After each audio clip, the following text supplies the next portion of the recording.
नमस्कार, मैं रचना शर्मा और चढ़ती कला टाइम टीवी देख रहे सभी दर्शकों का स्वागत करती हूं। आप देख रहे हैं हरियाणा के समाचारों की शुरुआत से पहले एक नजर आज की मुख्य सुर्खियों पर।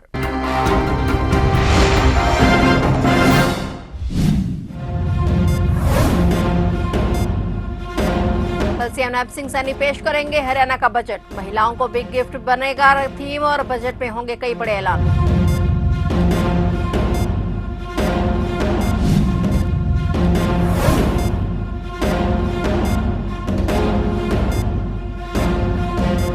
हरियाणा में कल होंगे बीजेपी के संगठनात्मक चुनाव। जिलाध्यक्ष के लिए आज जमा कराए जाएंगे आवेदन।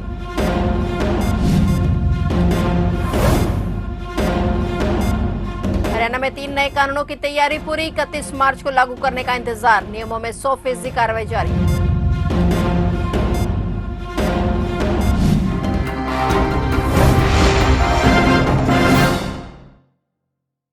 और अब समाचार विस्तार से। मुख्यमंत्री नैब सिंह सैनी 17 मार्च सोमवार को बतौर वित्त मंत्री अपना पहला बजट पेश करेंगे। जानकारी के मुताबिक इस बार बजट का थीम महिला बिग गिफ्ट रखा गया है और वहीं हरियाणा का बजट 2 लाख करोड़ रुपए होने की संभावना है। हाल ही में हुए निकाय चुनाव में बीजेपी की बड़ी जीत के बाद नैब सिंह सैनी की सरकार बजट में प्रदेशवासियों को बड़ी सौगात देने वाली है। साल 2025 के बजट में हरियाणा सरकार युवाओं को बड़ी राहत दे सकती है। नैब सैनी सरकार स्वास्थ्य और शिक्षा पर खास ध्यान रखने वाली है और इस बजट में सीएम सैनी राज्य के कर्मचारियों के लिए भी बड़ा ऐलान कर सकते हैं। बजट में छोटे उद्यमी और व्यापारियों के लिए भी बड़े ऐलान किए जा सकते हैं। हरियाणा से बड़ी खबर यह है कि कल हरियाणा बीजेपी के संगठनात्मक चुनाव होंगे और इसके लिए आज 2 बजे तक आवेदन जमा करवाए गए और कल चुनाव संपन्न करवाया जाएगा। ये आवेदन जिला अध्यक्ष के चुनाव के लिए मांगे गए हैं। इसके लिए भाजपा की ओर से एक लेटर जारी किया गया। दोपहर 2 से 4 बजे तक आवेदनों की छंटनी की गई। शाम 4 बजे से 5 बजे तक नामांकन वापस किया जा सकता है और वहीं कल 17 मार्च को सुबह 10 बजे सभी जिलों के चुनाव संपन्न होंगे। हरियाणा में 3 नए आपराधिक कानून लागू करने के लिए पुलिस और गृह विभाग ने अपना काम पूरा कर लिया है। ये सभी विभागों ने नए कानूनों के अनुसार काम करना भी शुरू कर दिया है। अब सिर्फ 31 मार्च को आधिकारिक तौर पर इन्हें लागू करने का इंतजार है। 2024 में प्रदेश में कुल 1,36,269 मुकदमे दर्ज हुए हैं और यह पिछले वर्ष की तुलना में 16,216 कम है। प्रदेश में इस साल के दौरान आपराधिक घटनाओं में 14.62% की कमी आई है। ये नए 3 कानूनों में भारतीय न्याय संहिता, भारतीय नागरिक सुरक्षा संहिता और भारतीय साक्ष्य अधिनियम शामिल है। नए कानून में केस दर्ज करने, मामले की जांच रिपोर्ट पेश करने, कोर्ट में सुनवाई और फैसले की अवधि तय होने से पीड़ितों को पहले की अपेक्षा जल्द न्याय मिलेगा। विधानसभा के बजट सत्र के पहले दिन अभिभाषण के दौरान राज्यपाल की तरफ से 31 मार्च से नए कानून लागू करने की भी पुष्टि की जा चुकी है। नए कानून में विदेश में बैठे गैंगस्टर या अपराधियों पर कोर्ट में पेशी के बगैर केस चलाने और सजा सुनाने का अधिकार है। पुलिस व्हाट्सएप पर सम्मन भेज रही है और इससे सरकारी खर्च में कमी आएगी।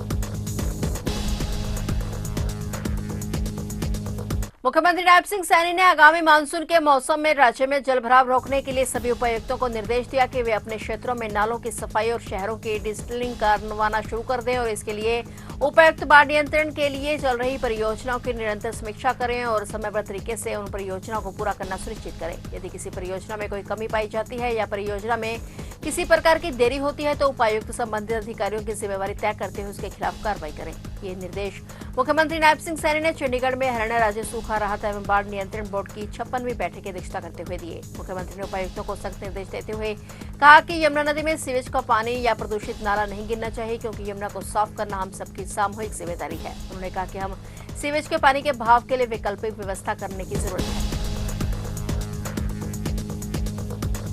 हिसार एयरपोर्ट के संचालन के लिए एयरपोर्ट अथॉरिटी ऑफ इंडिया से लाइसेंस प्राप्त हो गया है। यह उपलब्धि हरियाणा के नागरिकों के लिए गर्व का विषय है। नागरिक उड्डयन मंत्री विपुल गोयल ने मुख्यमंत्री नैब सिंह सैनी के प्रति आभार व्यक्त करते हुए कहा कि हिसार एयरपोर्ट की परियोजना को अब सफलतापूर्वक पूरा कर लिया गया है। जल्द ही हिसार से विमान सेवा का शुभारंभ किया जाएगा। उन्होंने बताया कि हिसार एयरपोर्ट से अयोध्या, जम्मू, जयपुर, दिल्ली और अहमदाबाद की उड़ानें शुरू की जाएंगी। इस एयरपोर्ट का संचालन और रखरखाव AAI द्वारा किया जाएगा और नागरिक उड्डयन मंत्री विपुल गोयल ने बताया कि राज्य सरकार 503 करोड़ रुपए की लागत से आधुनिक पैसेंजर टर्मिनल का निर्माण कर रही है। इस टर्मिनल में यात्रियों की सुविधा के लिए सभी अत्याधुनिक सुविधाएं उपलब्ध होंगी।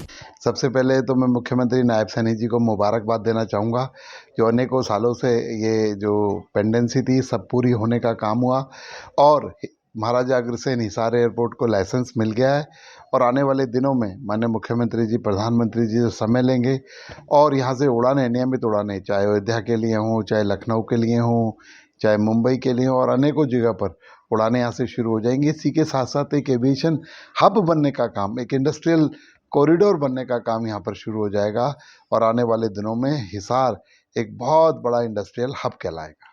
और ट्रायल उड़ानों का हम पहले एक बार ट्रायल करके देखेंगे, उसके बाद नियमित तरीके से इसको चालू कर दिया जाएगा। बहुत जल्द लोगों के इंतज़ार की घड़ियां ख़त्म होगी और हिसार एयरपोर्ट ऑपरेशनल होगा। जितने लाइसेंसेज और जितने भी एनओसीज लेनी थी सब मिल चुकी हैं। हरियाणा के जींद जिले के उचाना में दिल दहला देने वाली घटना सामने आई। यहाँ 1.5 साल के मासूम यश की उसके चाचा ने ही हत्या कर दी। मामले की सूचना पर पुलिस ने शिकायत के आधार पर केस दर्ज कर आरोपी चाचा को गिरफ्तार कर लिया है। आरोपी ने पुलिस की पूछताछ में अपना जुर्म कबूल कर लिया है। जानकारी के मुताबिक छात्र गाँव में यश गली में खेल रहा था और इसी दौरान 2 बाइक सवार आए और बच्चे का अपहरण कर लिया। बच्चे के पिता अमित ने बताया कि उन्होंने बाबा मनसा नाथ मंदिर तक बाइक का पीछा किया, लेकिन तेज रफ्तार के कारण वे बच्चे को नहीं बचा पाए। इसके बाद उन्होंने उचाना थाने में शिकायत दर्ज कराई। पुलिस ने तुरंत जांच की और जांच में पता चला कि अपहरणकर्ता बच्चे को धुआं गांव के रास्ते ले गए और बाद में बच्चे का शव बड़नपुर के पास नहर से बरामद किया गया और शव का पोस्टमार्टम निर्माणा नागरिक अस्पताल में कराया गया। थाना प्रभारी कुलदीप के अनुसार जांच में चाचा सोनू की संलिप्तता सामने आने पर उसे गिरफ्तार कर लिया गया। सोनू ने अपना जुर्म कबूल कर लिया है। उसे 3 दिन